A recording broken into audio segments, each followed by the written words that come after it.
Hello ವೀಕ್ಷಕರೇ, ನಮಸ್ಕಾರ. ತಮ್ಮೆಲ್ಲರಿಗೂ ಮತ್ತೊಮ್ಮೆ ಭಾಗ್ಯ ಟಿವಿಗೆ ಸುಸ್ವಾಗತ ಕೋರ್ತಾ ಇದ್ದೀವಿ. ಭಾಗ್ಯ ಮತ್ತು ಗಿರೀಶ್. ಸ್ನೇಹಿತರೆ, ನೀವೆಲ್ಲರೂ ಟೊಮೊಟೊ ರೈಸ್ ಬಾತನ್ನು ಮಾಡಿರ್ತೀರಾ, ಹಾಗೆ ಮಶ್ರೂಮ್ ರೈಸನ್ನು ಮಾಡಿರ್ತೀರಾ. ಇವತ್ತಿನ ಈ ವಿಡಿಯೋದಲ್ಲಿ ಇವೆರಡರ ಸಮ್ಮಿಶ್ರಣದ ಟೊಮೊಟೊ ಮಶ್ರೂಮ್ ರೈಸನ್ನು ಯಾವ ರೀತಿ ಮಾಡೋದು ಅಂತ ತಿಳಿಸ್ಕೊಡ್ತಾ ಇದ್ದೀವಿ. ಹೌದು, ಬಹಳ ರುಚಿಯಾಗಿರುತ್ತೆ, ಹಾಗೆ ತಯಾರು ಮಾಡೋದಕ್ಕೂ ಬಹಳ ಸುಲಭವಾಗಿರುತ್ತೆ. ಹಾಗೆ ಬನ್ನಿ, ಟೊಮೊಟೊ ಮಶ್ರೂಮ್ ರೈಸ್ ಮಾಡೋದಕ್ಕೆ ಏನೆಲ್ಲ ಪದಾರ್ಥಗಳು ಬೇಕು, ಹಾಗೆ ತಯಾರು ಮಾಡ್ತಕ್ಕಂಥ ವಿಧಾನ ಹೇಗೆ ಅಂತ ಈಗ ನೀವು ಸಹ ನೋಡ್ಕೊಳ್ಳೋರಂತೆ. ಈ ಒಂದು ರೈಸ್ ಬಾತ್ ಮಾಡೋದಕ್ಕೋಸ್ಕರ ನಾವಿಲ್ಲಿ 1 ಕಪ್ ಅಳತೆಯ ಬಾಸುಮತಿ ರೈಸನ್ನು ಅಂದರೆ ಅಕ್ಕಿನ ತೊಗೊಂಡಿರ್ತಕ್ಕಂಥದ್ದು. ತಾವು ಬೇಕಿದ್ರೆ ನಾರ್ಮಲ್ ಊಟದ ಅಕ್ಕಿನೂ ಸಹ ಬಳಸ್ಬೋದು. ಈಗ ನಾವು ತೊಗೊಂಡಿರ್ತಕ್ಕಂಥ 1 ಕಪ್ ಅಳತೆಯ ಅಕ್ಕಿನ 10 ನಿಮಿಷ ನೀರಲ್ಲಿ ನೆನೆಸಬೇಕು. ನೆನೆಸೋದಕ್ಕೂ ಮೊದಲು ಒಂದು ಬಟ್ಲು ತೊಗೊಂಡು ಬಟ್ಲಿಗೆ ಬಾಸುಮತಿ ಅಕ್ಕಿನ ಹಾಕಿ, ಹಾಗೆ ಅಕ್ಕಿ ಮುಳುಗುವಷ್ಟು ನೀರನ್ನು ಹಾಕಿ ಒಮ್ಮೆ ನೀಟಾಗಿ ತೊಳಿಬೇಕು.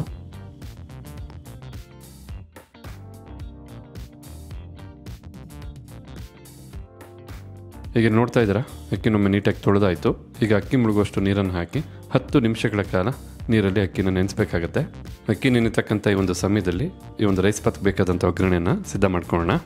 ಈಗ ಇಲ್ಲಿ ಒಗ್ಗರಣೆ ಮಾಡೋದಕ್ಕೋಸ್ಕರ ಒಂದು ಕುಕ್ಕರ್ನ ಬಿಸಿ ಮಾಡ್ಕೊಳ್ತಾ ಇರ್ತಕ್ಕಂಥದ್ದು. ಈಗ ಬಿಸಿಯಾದಂಥ ಕುಕ್ಕರ್ಗೆ 2 ಟೇಬಲ್ ಸ್ಪೂನಷ್ಟು ಎಣ್ಣೆನ ಹಾಕಿ ಎಣ್ಣೆನ ಬಿಸಿ ಮಾಡ್ಕೋಬೇಕಾಗತ್ತೆ. ನಾವಿಲ್ಲಿ ನಮ್ಮ ಅಡುಗೆಗಳಲ್ಲಿ ಸನ್ಪ್ಯೂರ್ ಅವರ ಫಿಸಿಕಲಿ ರಿಫೈನ್ಡ್ ಸನ್ಫ್ಲವರ್ ಆಯಿಲನ್ನು ಬಳಸ್ತಾ ಇರ್ತಕ್ಕಂಥದ್ದು. ಏಕೆಂದರೆ ಈ ಎಣ್ಣೆಯಲ್ಲಿ ರಿಚ್ ಆಗಿರ್ತಕ್ಕಂಥ ವೈಟಮಿನ್ಸ್ ಎ, ಡಿ, ಇ ಹೇರಳವಾಗಿದೆ. ಹಾಗೆ ಈ ಎಣ್ಣೆಯಲ್ಲಿ ಯಾವುದೇ ರೀತಿಯಾದಂಥ ಕೆಮಿಕಲ್ಸ್ ಇಲ್ಲ, ಹೆಚ್ಚು ಕೊಲೆಸ್ಟ್ರಾಲ್ ಅಂಶ ಸಹ ಇರೋದಿಲ್ಲ. 100% ಪ್ಯೂರಿಟಿ ಆದಂಥ ಎಣ್ಣೆ. ಎಲ್ಲದಕ್ಕಿಂತ ಹೆಚ್ಚಾಗಿ ಭಾರತದ ಮಾತ್ರ ಪೇಟೆಂಟೆಡ್ ಟೆಕ್ನಾಲಜಿನ ಒಳಗೊಂಡು ತಯಾರು ಮಾಡ್ತಕ್ಕಂಥ ಎಣ್ಣೆ ಆಗಿರೋದ್ರಿಂದ ನಮ್ಮ ಅಡುಗೆಗಳಲ್ಲಿ ಸನ್ಪ್ಯೂರ್ ಅವರ ಫಿಸಿಕಲಿ ರಿಫೈನ್ಡ್ ಸನ್ಫ್ಲವರ್ ಆಯಿಲನ್ನು ಬಳಸ್ತಾ ಇರ್ತಕ್ಕಂಥದ್ದು. ಈಗ ಇಲ್ಲಿ ಎಣ್ಣೆ ಬಿಸಿಯಾಗಿದೆ.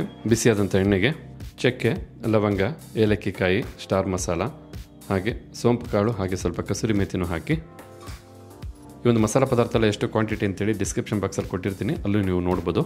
ಈ ಎಲ್ಲ ಮಸಾಲ ಪದಾರ್ಥಗಳ ಜೊತೆಗೇ ಒಂದು ಪಲಾವ್ ಎಲೆಯನ್ನು ಸಹ ಹಾಕಿ ಒಂದು 30 ಸೆಕೆಂಡ್ಗಳ ಕಾಲ ಇದನ್ನೆಲ್ಲ ಬಿಸಿಯಾದಂಥ ಎಣ್ಣೆಯಲ್ಲಿ ಬಿಸಿ ಮಾಡ್ಕೋಬೇಕಾಗತ್ತೆ. ಈ ರೀತಿಯಾಗಿ ಮಸಾಲ ಪದಾರ್ಥನೆಲ್ಲ ಬಿಸಿ ಮಾಡಿದ ನಂತರ ಒಂದು ಈರುಳ್ಳಿನ ಈ ಒಂದು ಹದದಲ್ಲಿ ಚಿಕ್ಕದಾಗಿ ಕಟ್ ಮಾಡಿ ಬಳಸ್ತಾ ಇರ್ತಕ್ಕಂಥದ್ದು. 2 ಹಸಿಮೆಣಸಿನಕಾಯಿನ ಮಧ್ಯಕ್ಕೆ ಸೀಳಿ ಬಳಸ್ತಾ ಇರ್ತಕ್ಕಂಥದ್ದು. ಜೊತೆಗೆ ಸ್ವಲ್ಪ ಪುದೀನ ಸೊಪ್ಪು.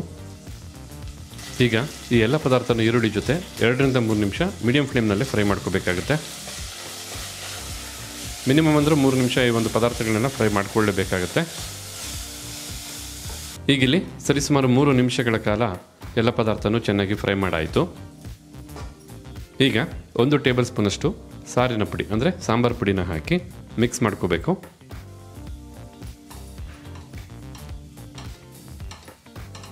ಹೀಗಿಲ್ಲಿ ಸಾರಿನ ಪುಡಿನೂ ಸಹ ನೀಟಾಗಿ ಬೆರೆಸಿ ಮಿಕ್ಸ್ ಮಾಡಾಯಿತು. ಈ ಸಮಯದಲ್ಲಿ 1 ಟೇಬಲ್ ಸ್ಪೂನಷ್ಟು ಶುಂಠಿ ಬೆಳ್ಳುಳ್ಳಿ ಪೇಸ್ಟನ್ನು ಹಾಕಿ, ಹಾಗೆ 2 ಟೊಮೊಟೊ ಹಣ್ಣನ್ನು ಎಷ್ಟು ಸಾಧ್ಯವಾಗುತ್ತೋ ಅಷ್ಟು ಚಿಕ್ಕದಾಗಿ ಕಟ್ ಮಾಡಿ ಬಳಸ್ತಾ ಇರ್ತಕ್ಕಂಥದ್ದು. ಟೊಮೊಟೊ ಹಣ್ಣನ್ನು ಫ್ರೈ ಮಾಡ್ತಕ್ಕಂಥ ಈ ಸಮಯದಲ್ಲೇ ರುಚಿಗೆ ತಕ್ಕಷ್ಟು ಉಪ್ಪನ್ನು ಹಾಕಿ, ಟೊಮೊಟೊ ಹಣ್ಣನ್ನು ಫ್ರೈ ಮಾಡ್ತಕ್ಕಂಥ ಈ ಸಮಯದಲ್ಲೇ ರುಚಿಗೆ ತಕ್ಕಷ್ಟು ಉಪ್ಪನ್ನು ಹಾಕಿ ಟೊಮೊಟೊ ಹಣ್ಣನ್ನು ಫ್ರೈ ಮಾಡೋದ್ರಿಂದ ಟೊಮೊಟೊ ಹಣ್ಣು ಭಾಳ ಚೆನ್ನಾಗಿ ಫ್ರೈ ಆಗುತ್ತೆ, ಉಪ್ಪು ಸಹ ಚೆನ್ನಾಗಿ ಬೆರೆತುಕೊಳ್ಳುತ್ತೆ. ಮೀಡಿಯಂ ಫ್ಲೇಮ್ನಲ್ಲೇ ಟೊಮೊಟೊ ಹಣ್ಣು ಚೆನ್ನಾಗಿ ಸಾಫ್ಟ್ ಆಗಬೇಕು, ಅಲ್ಲಿವರೆಗೂ ನೀವು ಫ್ರೈ ಮಾಡ್ಕೋಬೇಕಾಗತ್ತೆ. ಟೊಮೊಟೊ ಹಣ್ಣು ಚೆನ್ನಾಗಿ ಬೇಯೋದಕ್ಕೆ 4 ರಿಂದ 5 ನಿಮಿಷ ಆಗ್ಬೋದು.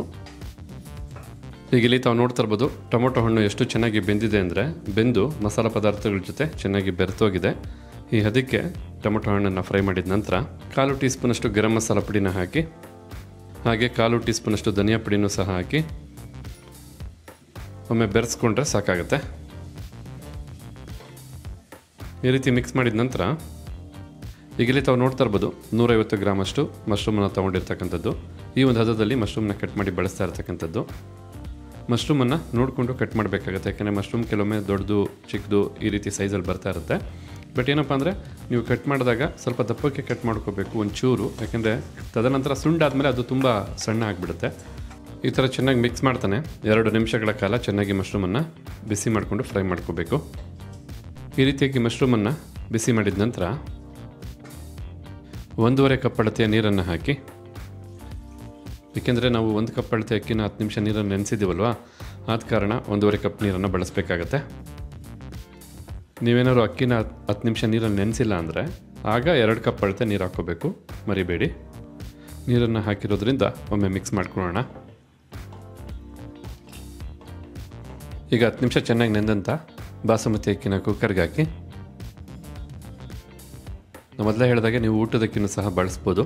ಹಾಗೆ ಮೇಲೆ ಸ್ವಲ್ಪ ಕೊತ್ತಂಬರಿ ಸೊಪ್ಪನ್ನು ಸಹ ಹಾಕಿ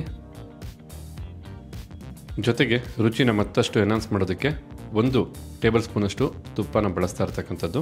ತುಪ್ಪನೂ ಹಾಕಾದ ನಂತರ ಅಕ್ಕಿ ಮತ್ತು ಮಿಕ್ಕೆಲ್ಲ ಪದಾರ್ಥಗಳು ಚೆನ್ನಾಗಿ ಬೆರೆಯೋ ಹಾಗೆ ನಾಜೂಕಾಗಿ ಮಿಕ್ಸ್ ಮಾಡಬೇಕು. ಯಾಕೆಂದರೆ ಬಾಸುಮತಿ ಅಕ್ಕಿ ಆಗಿರೋದ್ರಿಂದ ಜೊತೆಗೆ ಚೆನ್ನಾಗಿ ನೆಂದಿರೋದ್ರಿಂದ ನಾಜೂಕಾಗಿ ಮಿಕ್ಸ್ ಮಾಡ್ಕೋಬೇಕು. ಈಗ ಈ ಒಂದು ಟೊಮೊಟೊ ಮಶ್ರೂಮ್ ರೈಸಿಗೆ ಬೇಕಾದಂಥ ಎಲ್ಲ ಪದಾರ್ಥನೂ ಕುಕ್ಕರ್ಗೆ ಹಾಕಾಯಿತು. ಕುಕ್ಕರ್ ಲಿಡ್ಡನ್ನು ಮುಚ್ಚಿ 2 ವಿಸಲ್ ಕೂಗಿಸ್ಕೊಂಡ್ರೆ ಸಾಕು. ಬಿಸಿ ಬಿಸಿಯಾಗಿ ರುಚಿಯಾಗಿ ಟೊಮೊಟೊ ಮಶ್ರೂಮ್ ರೈಸ್ ಸಿದ್ಧವಾಗಿಬಿಡುತ್ತೆ. ನೋಡೋಣ ಕುಕ್ಕರ್ 2 ವಿಸಲ್ ಬಂದು ತಣ್ಣಗಾದ ನಂತರ ಯಾವ ರೀತಿಯಾಗಿ ಟೊಮೊಟೊ ಮಶ್ರೂಮ್ ರೈಸ್ ಸಿದ್ಧವಾಗಿರುತ್ತೆ ಅಂತ. ಕುಕ್ಕರು 2 ವಿಸಲ್ ಬಂದಾದ ನಂತರ ಕಂಪ್ಲೀಟಾಗಿ ತಣ್ಣಗಾಗಿರ್ತಕ್ಕಂಥದ್ದು. ಹಾಗೆ ತಾವಿಲ್ಲಿ ನೋಡ್ತಾ ಇರ್ಬೋದು ಟೊಮೊಟೊ ಮಶ್ರೂಮ್ ರೈಸ್ ಸೂಪರಾಗಿ ಸಿದ್ಧವಾಗಿರ್ತಕ್ಕಂಥದ್ದು. ನೋಡ್ತಾ ಇದ್ರೇ ಗೊತ್ತಾಗ್ತಾ ಇದೆ ಎಷ್ಟು ಚೆನ್ನಾಗಿದೆ ಅಂತ. ಹಾಗೆ ಒಂದು ರೈಸ್ ಪಾತ್ರೆಯಲ್ಲಿ ಬರ್ತಾ ಇರ್ತಕ್ಕಂಥ ಅರೋಮನೆ ತಿಳಿಸ್ತಾ ಇದೆ ಇದರ ರುಚಿ ಎಂಥದ್ದು ಅಂತ. ಅದರ ಬಿಸಿನಲ್ಲೇ ಇದನ್ನೊಮ್ಮೆ ಮಿಕ್ಸ್ ಮಾಡ್ಕೋಬೇಕು.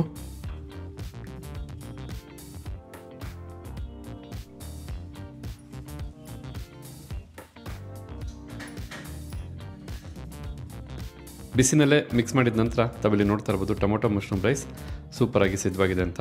ಖಂಡಿತ ನೀವು ನಿಮ್ಮ ಮನೆಗಳಲ್ಲಿ ಒಮ್ಮೆ ಈ ರೀತಿಯಾದಂಥ ರೈಸ್ ಪಾತ್ರನ ಮಾಡಿ ನೋಡಿ. ಮನೆ ಮಂದಿ ಎಲ್ಲ ಇಷ್ಟಪಡ್ತಾರೆ, ನಿಮಗೂ ಇಷ್ಟ ಆಗುತ್ತೆ. ಹಾಗೆ ಈ ಒಂದು ರೆಸಿಪಿ ಮಾಡಬೇಕಾದ್ರೆ ಅದರಲ್ಲಿ ಬರ್ತಕ್ಕಂಥ ಅರೋಮನೆ ನಿಮಗೆ ಪ್ರೇರೇಪಣೆ ಮಾಡುತ್ತೆ ಮತ್ತೆ ಮಾಡಬೇಕು ಅಂತ. ಹಾಗಿದ್ರೆ ಇವತ್ತು ಈ ವಿಡಿಯೋ ಮೂಲಕ ನಾವು ಮಾಡಿ ತಿಳಿಸಿದಂಥ ಟೊಮೊಟೊ ಮಶ್ರೂಮ್ ರೈಸ್ ತಮಗೆಲ್ಲರಿಗೂ ಇಷ್ಟ ಆಗಿದೆ ಅಂತ ತಿಳ್ಕೊಂಡಿದ್ದೀನಿ. ಇಷ್ಟ ಆಗಿದ್ರೆ ಈ ವಿಡಿಯೋಗೊಂದು ಲೈಕ್ ಮಾಡಿ. ಹಾಗೆ ಈ ಒಂದು ರೆಸಿಪಿ ಬಗ್ಗೆ ತಮಗಿರ್ತಕ್ಕಂಥ ಅನಿಸಿಕೆ ಅಭಿಪ್ರಾಯನ ತಿಳಿಸೋದನ್ನು ಮರಿಬೇಡಿ. ಮತ್ತೊಬ್ಬರಿಗೂ ಹೆಲ್ಪ್ ಆಗೋ ಹಾಗೆ ಈ ವಿಡಿಯೋನ ಶೇರ್ ಮಾಡಿ ಅಂತ ಹೇಳ್ತಾ ತಮಗೆಲ್ಲರಿಗೂ ಧನ್ಯವಾದನ ತಿಳಿಸ್ತಾ ಇದ್ದೀವಿ. ಮತ್ತೊಂದು ಹೊಸ ವಿಡಿಯೋದಲ್ಲಿ ಹೊಸ ರೆಸಿಪಿ ಜೊತೆ ತಮ್ಮನ್ನ ಭೇಟಿ ಮಾಡ್ತೀವಿ. ಅಲ್ಲಿವರೆಗೂ ನಮಸ್ಕಾರ ವೀಕ್ಷಕರೇ.